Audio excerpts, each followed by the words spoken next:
Oi, gente, bom dia para todos, boa noite, boa tarde, dependendo da hora que você está assistindo esse vídeo. Olha, o Roberto Reis patrocinou para todos nós um mega seminário. Então nós participamos desse mega seminário. Foram palestras belíssimas, né? E essas palestras, elas foram tanto divulgadas presencialmente nas quartas-feiras, para mais de 300 pessoas, também foram nos dias da vigília, e também elas foram transmitidas pela rádio Carisma FM. Atingiu ali milhares e milhares de pessoas. Depois que terminou esse seminário, tornou-se necessário também para que os servos, as pessoas que receberam o batismo no Espírito Santo, pudessem servir, né? Servir a sua comunidade e servir a família Senacle, porque a família Senacle vem crescendo e a gente precisa de servos para, usando os seus carismas, ajudar a edificar as pessoas. Pois bem, primeiramente, nós vamos fazer uma introdução aos carismas, saber o que é isso, certo? Porque os carismas, a partir já da igreja primitiva, eles foram muito usados por Pedro, usados por Paulo, o carisma da palavra pelo Estevão, né? Então nós tivemos o Filipe, que visitou o eunuco da rainha de Candace. Então Pedro passava para o templo e as pessoas queriam pelo menos se aproximar da sombra de Pedro, tocar na veste dele, e já ficavam curados. É uma maravilha, né? Depois Paulo, quando estava formando as várias e várias comunidades, quantas e quantas vezes os carismas não se manifestaram com Paulo, né? Então, os carismas é uma palavra grega que quer dizer dom gratuito. Carisma é isso, é um dom gratuito. Carisma e dom é a mesma coisa, certo? São dons para serviço. Agora, se naquele tempo já tinha criança cega de nascença sendo curada, criança surda recebendo de novo a graça da audição, curas de paralíticos, curas de pessoas com câncer, pessoas com lepra, né? Em 65, na Pensilvânia, nos Estados Unidos, numa universidade de Keswick, ocorreu uma experiência fantástica, em que as pessoas experimentaram o batismo no Espírito Santo e a partir dali passaram a usar os carismas para o bem da comunidade, né? Não é uma coisa que você recebe para uso seu, uso privado seu. Com exceção do dom das línguas, todos os outros são para edificação da comunidade onde você mora, tá bem? Então, Jesus disse: se vós, pois, sendo maus, sabeis dar boas coisas aos vossos filhos, quanto mais o Pai Celestial não dará o Espírito Santo àqueles que lhe pedirem. Isso vai estar em Lucas 11, no versículo 13. Pedro também disse, em Atos 2:39, que diz o seguinte: a promessa é para vós. A promessa é para vós. Não é a promessa para aquelas pessoas que estavam ouvindo Pedro. A promessa é para todos nós hoje também. Deus está querendo derramar o seu Espírito Santo sobre todos nós. Joel já dizia isso, né? E você deve lembrar também daquela parábola de Jesus, a parábola dos talentos, onde Jesus falava de um senhor que ia viajar e que deixou tantos talentos para cada pessoa. Na volta desse senhor, o que aconteceu? Foram prestar contas. Um tinha multiplicado por 10 aquilo que tinha recebido, o outro tinha multiplicado por 5 e assim por diante. E teve um que simplesmente guardou aquilo para si, diz ele que embrulhou e que nada produziu. Então o carisma você recebe, é uma riqueza para ser compartilhado. Você não pode pegar um carisma, por exemplo, um dom de cura, um dom de milagres e simplesmente, não, isso aqui é só para mim, eu não vou edificar ninguém, não vou curar ninguém, apenas os meus, porque você vai sofrer as consequências disso, tá bem? Essa parábola do talento está em Mateus 24, de 14 a 30.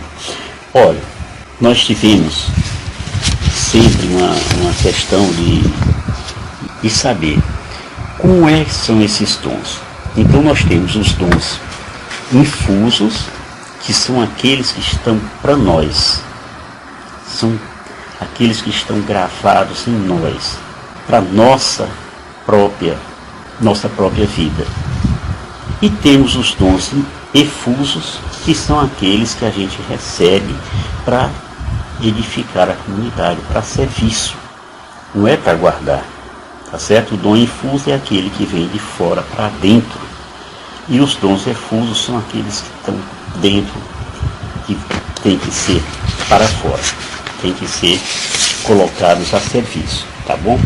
Então os dons infusos, a gente pode, e a gente recorda bem disso, são que aqueles dons como, por exemplo, o temor de Deus, o dom da fortaleza, o dom da piedade, o dom do conselho, o dom do conhecimento, o dom da sabedoria e o dom do discernimento. E os dons efusos, que são esses carismas que eu estou falando agora, eles vêm a ser, né? Os dons infusos são 7, os dons efusos são 9, e eles estão divididos em 3 categorias. E quais são essas categorias? São os dons de palavra, os dons de revelação e os dons de poder. 3 em cada um. Os dons da palavra são o quê? O dom de língua, o dom de profecia e o dom de interpretação de línguas. Os dons de revelação é o dom de ciência, o dom de sabedoria e o dom de discernimento nos espíritos. E o dom de poder são os 3 dons de poder, o dom da fé, o dom da cura e o dom de milagres. Tudo isso você vai encontrar em 1 Coríntios 12, de 8 a 10. Ok? Então, quando utilizar esses carismas? Na medida que o Espírito Santo for lhe colocando para você prestar um determinado serviço. Não se apesse, como diz o nordestino, não se aveste para achar que você logo tem que ter todo o poder para fazer todas as coisas. Não é bem assim. E nem tenha inveja daqueles que já têm, que já estão exercitando esses carismas de forma brilhante, como por exemplo no nosso meio o Roberto, o tio Nonato e muitos outros que têm esse talento, tá certo? Aí posso incluir tanto a mim, como posso incluir ao pessoal que está na música, posso incluir aqueles pregadores, como o profeta Araújo, posso incluir a Rosilene, posso incluir a Marisa, posso incluir todas as pessoas que estão colocando esses carismas à disposição da comunidade, tá bem? Então, o uso desses carismas, veja bem, não é só um direito, mas é também um dever de todos os fiéis. Nós temos o dever de colocar esses carismas a serviço da comunidade, para a edificação da comunidade, tá bem? Então, Jesus dizia mesmo em João 15, de 12 a 17, amai-vos uns aos outros como eu vos amei. Você precisa, para ser realmente uma pessoa que tem o uso dos dons, saber que a caridade é fundamental. A caridade é fundamental. Jesus já dizia, amai-vos uns aos outros, como eu vos amo, como eu vos amei. Deu essa ordem para nós, para que a gente, ao receber uma pessoa com necessidade, essa pessoa com a dignidade que ele está precisando. Não vamos fazer acepção de pessoas, não vamos ficar julgando as pessoas que vêm pedir ajuda, né? Porque Jesus mesmo também disse: eu não vim para os puros, para os que estão sadios, eu vim para os que estão doentes, né? E Jesus tinha toda uma forma especial de atender as pessoas. Ele não reprovava ninguém, ele não ficava julgando ninguém, né? Pelo contrário, ele perdoava aqueles que eram de fato pecadores. Então, dessa forma, São Paulo disse em 1 Coríntios 13: ainda que eu falasse a língua dos homens e dos anjos, se não tiver caridade, eu sou como um bronze que ressoa, um sino que retine, ou seja, faz barulho, mas não acontece nada.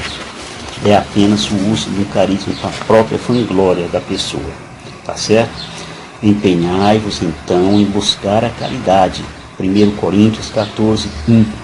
E acrescenta também São Paulo: aspirai igualmente os dons espirituais, mas sobretudo o dom da profecia. É apenas uma observação de São Paulo, porque a motivação nossa deve ser o uso e o benefício dos dons que nós recebemos. Se isso aí não estiver sendo colocado a serviço, meu irmão, já você vai perder esses dons. Já. E ainda vai ser muito repreendido, tá certo? Então, para colocar esses dons a serviço, você tem que ter 3 cuidados especiais. Um é ter humildade. Seja humilde. Uma riqueza que não é sua, é Deus que está lhe colocando para você administrar. Seja humilde. Nada de vanglória pessoal. Porque quando você se acha, você se perde. Nada. Você não é nada se Deus não lhe der. A segunda coisa é com relação à harmonia, né? A harmonia, que é uma coisa que é marcada pela espontaneidade, pela expressividade. E o escarismo se insere na vida cristã sem causar nenhum tipo de escândalo. Porque Deus não é um Deus de confusão, mas é um Deus de paz. Isso está em 1 Coríntios 14, 33. Certo?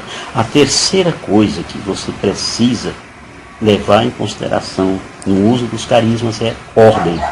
A ordem no exercício dos carismas é uma extensão da harmonia, mas ela supõe autoridade e obediência. O cristão não deve esquecer da manifestação autêntica do Espírito Santo, mas deve sim ser submisso ao Espírito. Isso está em 1 Coríntios 14, 32. Tá bem? Não esqueça nunca disso. Reinflame o carisma que existe em você. Reinflame o carisma que existe em você. 2 Timóteo, capítulo 1, versículo 6. Seja um carismático. Nas próximas aulas, a gente vai colocar cada um dos dons que eu falei, dos dons efúsios, a começar com o dom de línguas. E aí nós vamos passando para vocês a cada aula o que é que significa, para você saber servir, para que você possa atender uma pessoa, para que você possa acompanhar uma pessoa, para que você saiba orar, para que você saiba pregar. Tá bom? Rapaz, shalom, até a próxima. Ok.